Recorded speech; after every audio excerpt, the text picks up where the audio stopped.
Alô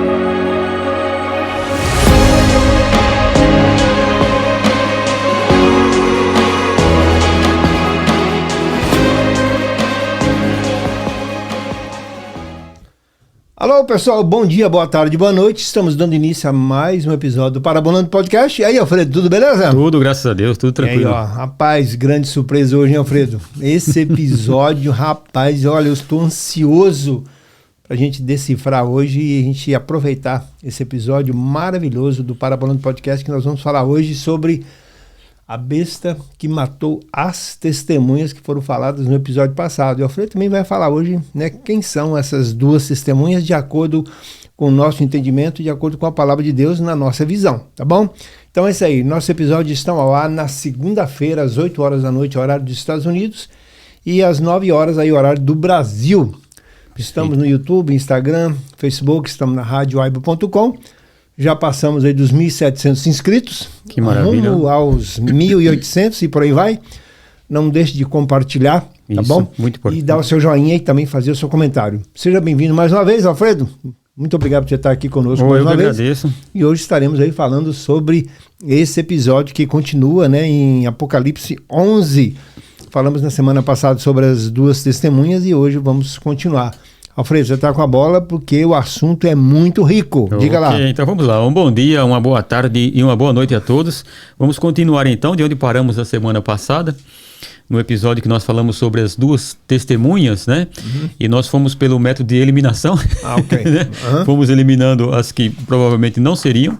Sim. E no versículo 4, onde dizia, né? Estas são as duas oliveiras e os dois candeeiros que estão diante do Senhor da terra. Okay. Então nós fomos lá para o livro de Zacarias, no capítulo 4, e depois nós lemos também o capítulo 3, onde se falava de dois personagens. Um era o sacerdote, que era o sacerdote Josué, que estava diante de Deus, e Satanás opunha ele, dizendo que ele estava com roupas sujas. Sim.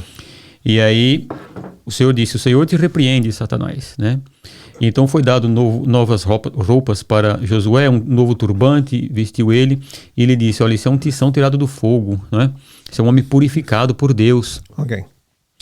E no capítulo 4 falava sobre Zorobabel, que estava trabalhando na reconstrução do templo. E dizia, Zorobabel, nem por força nem por violência, mas pelo meu espírito. E diria que Zorobabel lançou os fundamentos, e também terminaria a casa. Ah, ok. É? Uhum. Então nós vemos ali que eram duas autoridades que estavam ali empenhadas na reconstrução do templo depois do cativeiro. Okay. Então havia uma autoridade civil, que era Zorobabel, e havia uma autoridade religiosa, que era o sacerdote Josué. Ah, ok. Assim, o novo templo, como nós falamos do templo, o novo templo será reconstruído, né? E vai envolver dois tipos de autoridades também. Ah, exatamente. Uhum. O sacerdócio, né? O sacerdote e uma autoridade civil. Pode ser um primeiro-ministro, pode ser o governador, pode ser quem for. Será duas autoridades. Então, tendo como base o que o próprio livro de Zacarias diz também sobre duas oliveiras e apontando duas oliveiras como essas duas autoridades, sim, nós chegamos à conclusão que estas duas testemunhas será na época da tribulação, quando a tribulação estiver acontecendo, quando entrar os 7 anos de tribulação, sim, quando terminar o templo, sim, no levantamento do templo, duas pessoas estarão encarregadas desse negócio. Ah, então será um sacerdote religioso, sim, e será um governador. Ah, muito bem. Então, não identificados como pessoas que nós seria um cargo, uma função. Pensávamos como fosse, né? Elias, Moisés, algum do Antigo Testamento. Mas serão pessoas que serão daquele tempo, que estarão trabalhando naquele tempo. Que representam esses... Que representam... essas duas autoridades. Que fazem esses milagres, que fazem todas essas coisas, como fazia Moisés, como fazia Elias, como... todos os profetas do Antigo Testamento faziam esses milagres, né? Tanto que fala que eles têm o poder de ferir a terra quantas vezes eles quiserem. Okay. Então aí seria uma autoridade espiritual e uma autoridade religiosa.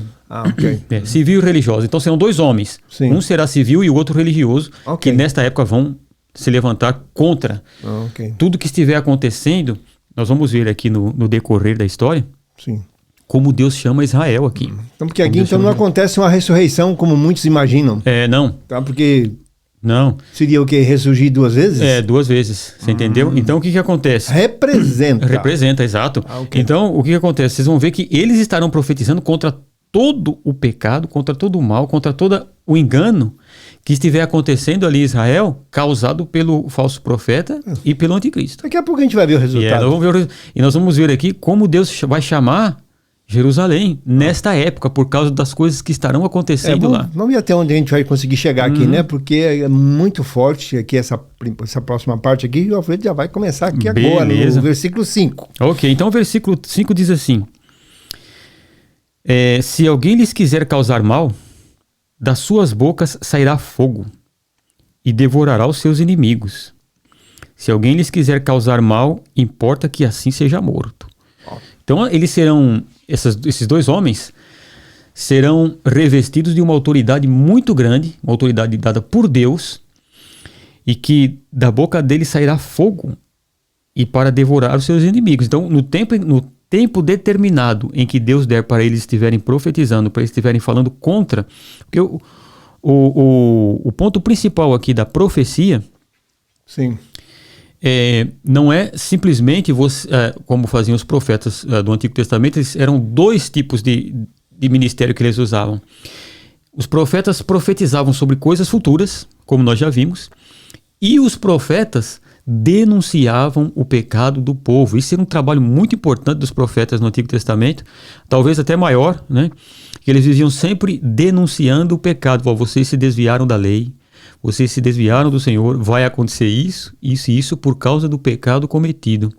Então, estes homens estarão denunciando as coisas que estarão acontecendo naquele tempo ali em Jerusalém e no mundo. Então, qualquer inimigo que se levantar contra eles, no tempo em que Deus der, como por exemplo, o profeta Elias, ninguém pôde enfrentar ele. Uhum. Né? Veja que quando foram aqueles 50 homens, sim. Uhum.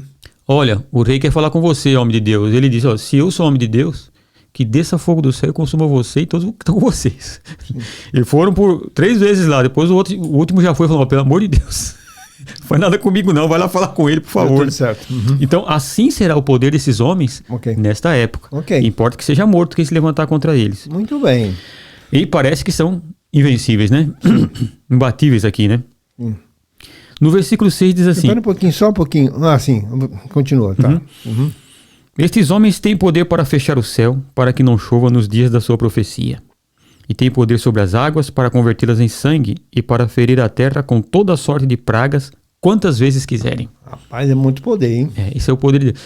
Por isso que fala, um dom dado por Deus.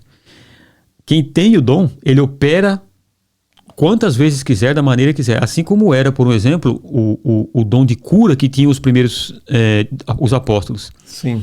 Todos que iam para eles, nenhum ficava sem ser curado. Eles oravam na hora, porque era um dom dado. Não é? Hoje nós oramos e oramos a Deus dizendo, seja feita a tua vontade, né? Sim. E se Deus quiser curar, ele cura. Mas esse dom específico, dom é um negócio que a pessoa faz quantas vezes ela quiser, na hora que ela quiser, porque é um dom dado ali. Não é? Foi o que aconteceu aqui, né? É o que acontece aqui, quantas vezes quiserem. Transformar água em sangue e ferir a terra com toda sorte de praga. Com toda sorte de praga. E quantas vezes eles quiserem. Muito bem, o poderio dele está aqui. Está aqui. Uma coisa forte, é uma coisa tremenda, né? Quem se levantar vai morrer, mas a gente vai ver aqui agora que aconteceu algo diferente aqui agora, né, Alfredo? Aí diz assim, quando acabarem o seu testemunho. Acabarem. Então, tem um tempo de testemunho que é dado, não é? Assim como para todos nós temos um tempo aqui na Terra, sim, para fazermos aquilo que Deus deu para nós fazermos, e quando acabar o nosso tempo, Deus nos tira daqui. Nós só não fomos ainda porque não chegou o nosso tempo não acabamos o que tem que fazer ainda, né? Sim. Mas ele tem esse tempo determinado. Acabou esse tempo, a besta que sobe do abismo lhes fará guerra e os vencerá e matará. Uau, rapaz. Aí nós vemos aqui essa foto, né? Sim. Então o que acontece? A besta, nós vamos ver no capítulo 13 de Apocalipse quem é esta besta. É essa do capítulo 13. Aqui vai dizer que sobe do mar, aqui fala que sobe do abismo, porque há dois tipos de coisa aqui. Quando nós lemos no capítulo 13 que a besta sobe do mar, nós vamos ver pela interpretação que o mar representa povos, né? Sim. Então, é um animal, uma fera, né? Uma besta que sobe do mar. É um governador civil que governa os povos, um governador mundial. Por isso que ele sobe das águas, das nações, dos povos, né? Só que o poder dele, o poder que nós vamos ler depois, quando estivermos estudando sobre o anticristo, a besta, que o poder lhe é dado por Satanás. Por isso que fala que é a besta que sobe do abismo. Não é? Então, é um homem que vem com o poderio das nações, porém o poder que é dado a esse homem é dado por Satanás. Por isso que aqui fala que sobe do abismo. Ok. Então é Satanás que toma posse do corpo do anticristo. Ele toma posse dele e vai ser um homem possesso, vai ser um homem que não vai ser um demônio que vai estar nele, vai ser o próprio Satanás que estará incorporado nesse homem para fazer tudo o que ele vai fazer. Por isso que diz aqui que ele fará guerra contra essas duas testemunhas e os matará. Ok. Porque terminou o testemunho. Enquanto não terminou o testemunho, ninguém pode fazer nada. Nem Satanás, nem ninguém pode fazer nada contra eles. A partir desse momento... Quando acaba o testemunho deles darem, de falarem tudo que tinham que falar, de enviarem as pragas que tiverem que enviar, de mandarem acontecer o que tiver a acontecer, aí vem este homem que estará sendo guiado por Satanás, e aí este homem faz guerra contra eles e os mata. Pronto. Ao nosso ver, acabou a história. E aí diz assim... No versículo 8, né? E os seus corpos jazerão na praça da grande cidade, que espiritualmente se chama Sodoma e Egito, onde o seu Senhor também foi crucificado. Nossa, estranho isso aí, né? Assim é o nosso entendimento de olhar Sodoma e Egito e onde foi crucificado o seu Senhor. Agora veja a ligação que há nesse versículo com o resto do testemunho das testemunhas. Nós vamos lá no livro de Isaías, no capítulo 1, e nós vamos ver o que Deus fala aqui a respeito desta cidade, aonde também mataram o nosso Senhor. Que cidade é essa? Onde Jesus morreu? Jerusalém. Sim, mal. Olha. Agora, olha aqui. No capítulo 1 de Isaías, nós vamos começar do versículo 8 para a gente entender bem. Diz assim: a filha de Sião é deixada como um abrigo na vinha, como uma choupana no pepinal, como uma cidade sitiada. Se o Senhor dos Exércitos não nos deixar algum remanescente, já seríamos como Sodoma. E por final, quer dizer, Jerusalém será abandonada. Se Deus não tivesse nos deixado algum remanescente, nós já seríamos como Sodoma. O que aconteceu com Sodoma? Foi totalmente destruída. Sim. E semelhantes a Gomorra. Agora olha o versículo 10. Ouvi a palavra do Senhor, vós príncipes de Sodoma. Está falando para Jerusalém. Uau. Dai ouvidos à lei do vosso Deus, vós povo de Gomorra. De que me serve a multidão dos vossos sacrifícios, diz o Senhor. Que é feita onde? Em Jerusalém. Em Jerusalém. Já estou farto dos holocaustos de carneiros e da gordura de animais cevados. Não folgo com o sangue de bezerros, nem de cordeiros, nem de bodes. Quando vindes à minha presença, quem requereu isso das vossas mãos? Que viesses pisar os meus átrios. Não continuei a trazer ofertas vãs. O insensato é para mim abominação, e também as luas novas, os sábados e a convocação das congregações. Não posso suportar a iniquidade, nem o ajuntamento solene. Uau. As vossas luas novas e as vossas solenidades, a minha alma aborrece. Já me são pesadas. Estou cansado de as sofrer. Pelo que quando estendeis as vossas mãos, escondo de vós os meus olhos. Sim, quando multiplicais as vossas orações, não ouço. Que isso? As vossas mãos estão cheias de sangue. Lavai-vos e purificai-vos. E aí eu continuo. Ok, só... Rapaz... Então, esta situação de Israel, que já passou por essa situação, vai estar nesta situação, nesta época da tribulação. O templo estará reconstruído, estarão trazendo os sacrifícios, estarão fazendo todas essas coisas, mas porém a iniquidade estará lá. E essas testemunhas vão justamente profetizar contra isso. E a igreja com certeza não está aqui, né? Não tem como. Porque o que está se falando aqui, esse assunto aqui, esse testemunho, a gente vai ver depois aqui na frente o que aconteceu com o testemunho de quem ouviu. Exatamente, exatamente. Então o que acontece?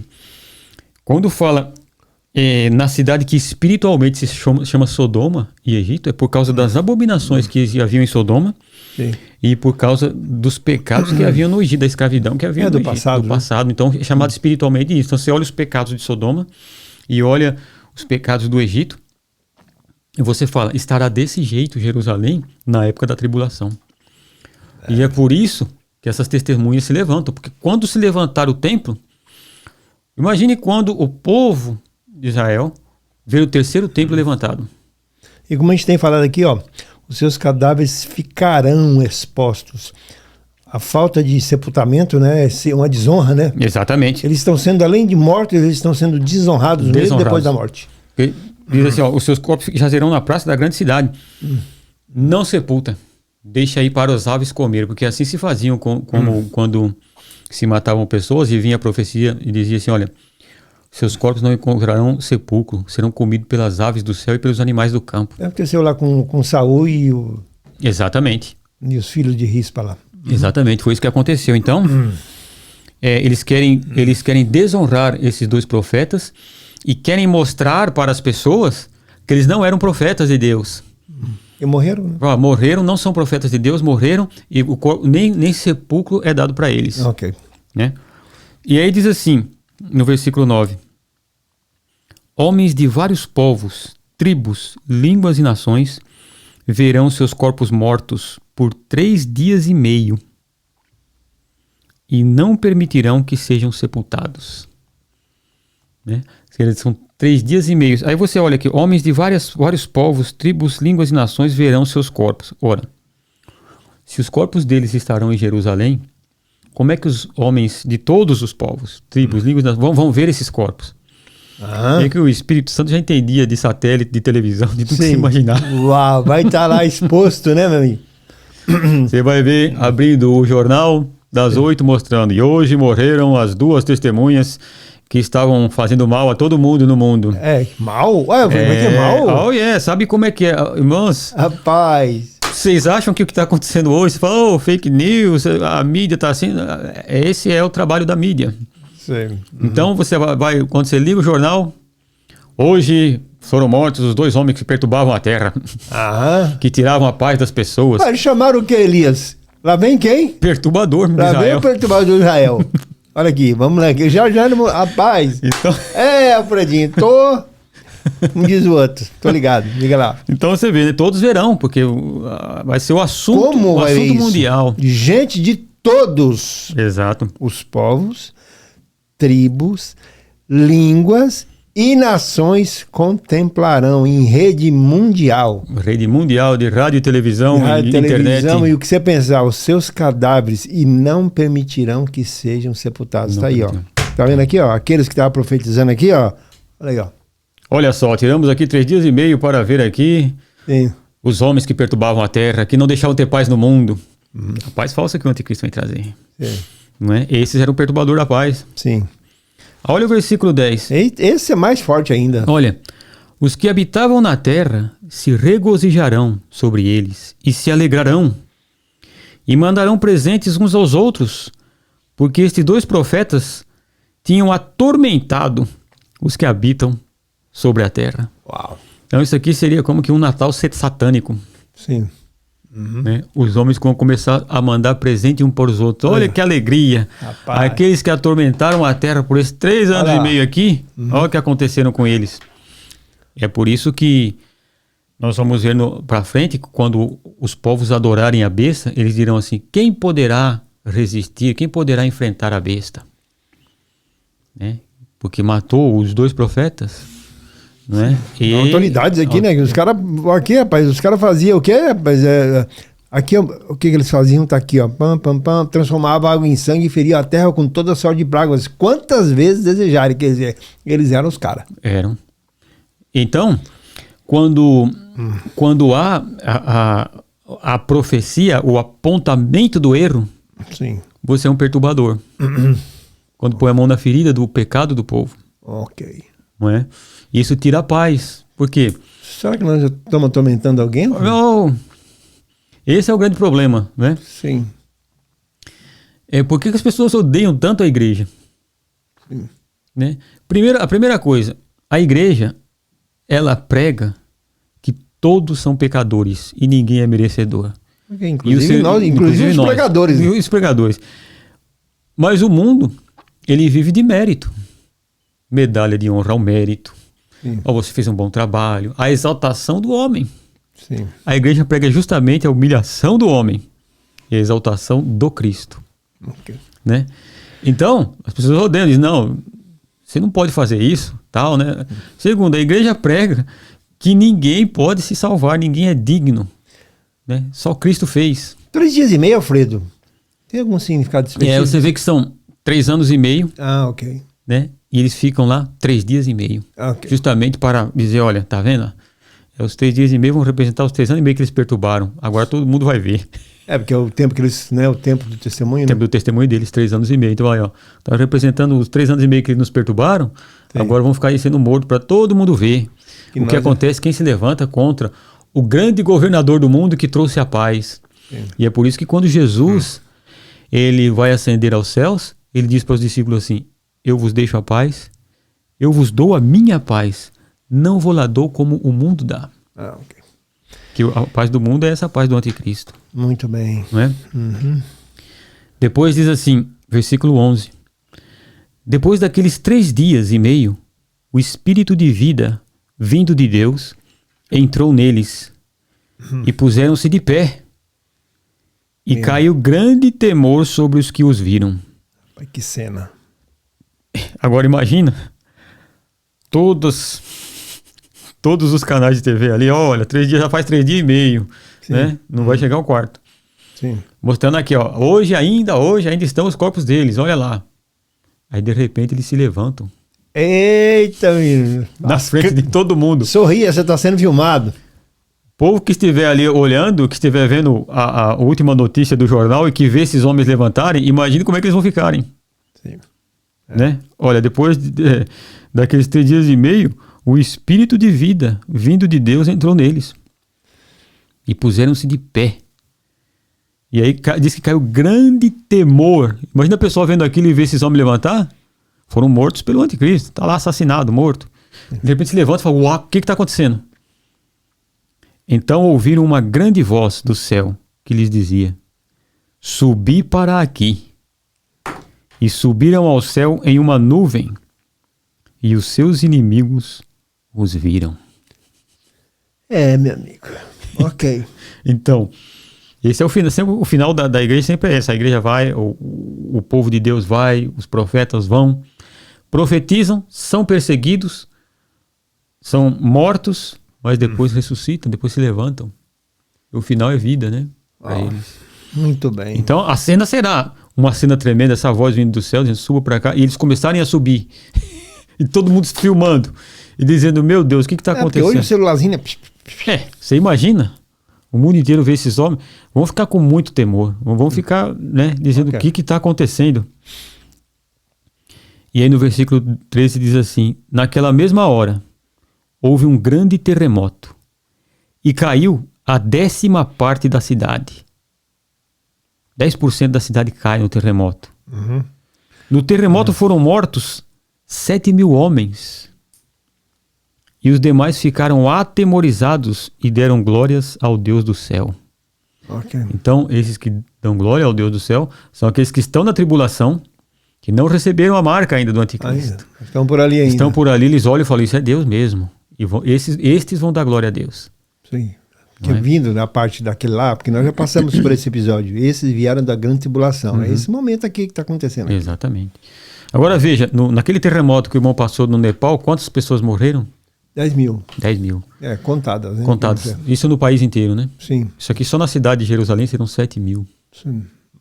Já imaginou? 7.000, né? Tem aqui várias coisas. Esse 7, né, rapaz? Sempre 7 é o número completo e tal. Então o que acontece? Morte mesmo. de pessoas representando. Isso aqui é a ira de Deus mesmo, que está descendo sobre vocês. E no versículo 14 diz assim: é passado o segundo ai, o terceiro ai cedo virá. Ok. Então você imagina, teve o primeiro, depois veio o segundo, teve esse intervalo, né, da testemunha. É porque aqui entre a sexta e a sétima trombeta, que vai ser o próximo episódio, né, teve esse vácuo aí, né? Teve como é que fala? Essa pausa, né? Essa pausa, né? Teve uma pausa e entrou aí um parênteses, entrou isso aqui tudo, né? Entrou. E aqui estamos nesse fechamento aqui. Então as duas testemunhas, você viu hoje quem são as duas testemunhas? São duas autoridades, uma espiritual, tá? E a outra terrena, né? Um governante. Isto. Um governante terreno e outro na parte de espiritualidade, religiosidade. Né? Então nós vamos ver que esses homens farão coisas tremendas, vão se levantar contra o anticristo, serão vencidas, mas se levantarão, né? E diante do então isso aqui inteiro. seria nos 3 anos e meio, que seria, né, metade da tribulação. Metade da tribulação. Tá? Onde vai haver a paz, e mesmo assim, durante essa paz, vai existir essas duas testemunhas que vão estar o quê? Vão estar testemunhando, profetizando contra aquilo ali. Né? E é por isso que causa maior ira contra eles, porque o anticristo, ele traz a falsa paz. Aí todo mundo olha e diz assim, peraí, o cara construiu o templo, né, voltou o sacrifício, né, tá fazendo tudo direitinho, tá fazendo uma beleza, já não tem mais guerra, né, já tá uma beleza aqui. Por que esses camaradas estão nos atormentando? Porque eles estão vendo o erro que está sendo cometido e a que preço está se pagando para ter essa falsa paz. E é sempre denúncia, o profeta é sempre denúncia de erro do culto a Deus, né? Da adoração somente a Deus, porque as pessoas vão adorar a besta e eles vão apontar, eles vão profetizar. O que vai acontecer aí? Está aqui, ó. Então quem se levanta contra, o que acontece? Levanta-se contra o anticristo, contra o falso profeta, porque nós vamos ver lá quando estiver falando sobre o falso profeta também fará descer fogo do céu à terra, não é? Na frente de todo mundo, e vai enganar muita gente e vai levar as pessoas a crerem que o anticristo é o Messias. Uau. É o Messias esperado por Israel. E essas duas testemunhas vão dizer, não é ele. Não é. Vamos continuar. Esse é falso. Vamos continuar fazendo o trabalho. E aí, que o pessoal fala, não, estão trazendo tormento. Porque agora que a gente conseguiu fazer paz, vocês estão querendo nos atormentar, vamos matar vocês. Sai fora. E aqui é o grande problema. Porque quando se fala em ecumenismo, né, nós voltamos aos tempos romanos, que nos templos dos deuses romanos e no Senado de Roma, haviam vários deuses. O único Deus que não tinha no Senado romano era o Deus de Israel. Porque o Deus de Israel, ele não reparte a glória dele com ninguém. Ou é ele, ou nada. Você não pode adorar outro. É só ele. Ele não aceita outros do lado dele. Não é? Então, por isso que não tinha outros deuses ali. E então, os profetas sempre profetizavam contra isso. Porque o povo ia adorar a Deus, mas tinha os seus balaíns, tinha as suas superstições, tinha os outros deuses que adoravam. E aí traziam muito sobre bem. Eles. Então, quando se fala num ecumenismo, que o anticristo vai trazer essa paz, o falso profeta traz também um certo ecumenismo. Não, todas as religiões juntas, nós já estamos vendo isso, já vimos isso o ano passado. Né? Quem no Brasil sofreu com a campanha da fraternidade, né, que traziam todas as religiões juntas e tal, e fazendo para trazer a paz, vamos juntar todas as religiões, que assim haverá paz. Não haverá paz, irmãos. Está escrito, não haverá paz. Não é juntando religiões e crenças diferentes que haverá paz. Muito bem. O único que traz a paz é o Senhor Jesus Cristo, príncipe da paz. Amém. Muito bem, pessoal. Então, você que está nos ouvindo nesse episódio de hoje, você teve revelações aqui tremendas. Agora, Alfredo, então quer dizer, Alfredo, não é possível que você é um perturbador, então. Todos nós somos perturbadores da terra. Brincadeira. Agora eu te falo aí, eu faço uma pergunta para você. Você é um perturbador? Partindo desse princípio que está aqui, ó, olha aqui. Esses profetas, essas duas testemunhas, estavam atormentando. Esse atormentar o quê? É ir contra o que está o quê? Errado, é ir contra o pecado. Então vão ser chamados de perturbadores, de atormentadores, para tirar o sossego de quem quer levar uma vida de qualquer maneira. Como o próprio Elias, né, quando foi chegando lá, né? Quem está chegando aí? Está chegando o perturbador de Israel, que é o cara que trazia a palavra. Né? Você veja que Jesus, ele toca na ferida e vão lá e matam ele. Ele ressuscita, né? Sim. Quando ele conta aquela parábola do fariseu e o publicano subindo para fazer oração, e ele coloca o publicano como justificado e não o fariseu, pronto. Rapaz, ele tocou na ferida. Sim. Ok, muito bem. Então tá aí a resposta. Olha, a pergunta foi feita. Então você responda aí, Alfredo, com as suas considerações finais. Nós estamos encerrando mais um episódio para Parabolando do Podcast. E olha, semana que vem, no nosso próximo episódio, nós vamos falar sobre a 7ª trombeta. Exatamente. É outra etapa, é outro capítulo dessa história que está chegando lá. Valeu, okay. Então vamos lá, irmãos. Vocês vejam que aqui, né, as 2 testemunhas foram vencidas e se levantaram. É uma coisa que nós dizemos aqui, né? A igreja é a única organização que jamais é vencida. Porque Jesus diz, sobre esta pedra eu fundo a minha igreja e as portas do inferno não prevalecerão contra ela. É por isso que você não vai estar aqui. Exato. Porque você é invencível, quem é a igreja é invencível. Mata o nosso corpo. Jesus fala, não tema aqueles que podem matar o teu corpo, não pode fazer nada com a tua alma. Exato. O único que você deve temer é Deus. E depois de matar o teu corpo, ele pode lançar a tua alma no inferno. Né? Então nós, igreja, é a única organização na terra que é invencível. E é por isso que ela não pode estar aqui. Porque o apóstolo Paulo diz, resistir ao diabo e ele fugirá de vós. Okay. Nós temos o poder de resisti-lo. É por isso que essas coisas irão acontecer. Beleza. Tá bem? Então, se você ainda não é igreja, vem para o nosso meio. É uma grande oportunidade, né? Porque essa palavra que nós temos aqui, nós não estamos lendo ela para nós. Não. Né? Para nós na prática, né? Porque aqui é a igreja, né? A igreja do passado, essa igreja que está agora, né? Você que está me ouvindo, né? Que é aquele que faz parte, né, de um corpo, né? O corpo daqueles que creem que Jesus é o Salvador, que veio, né? Foi morto, foi ressuscitado ao 3º dia, né? E tem os seus filhos, incluindo que somos nós. E você, se ainda não é filho ainda, que como está escrito lá em João, né? Aqueles que creram no Senhor, ele deu poder para ser chamado filhos de Deus. Tá bom? Então, essa é a palavra para você.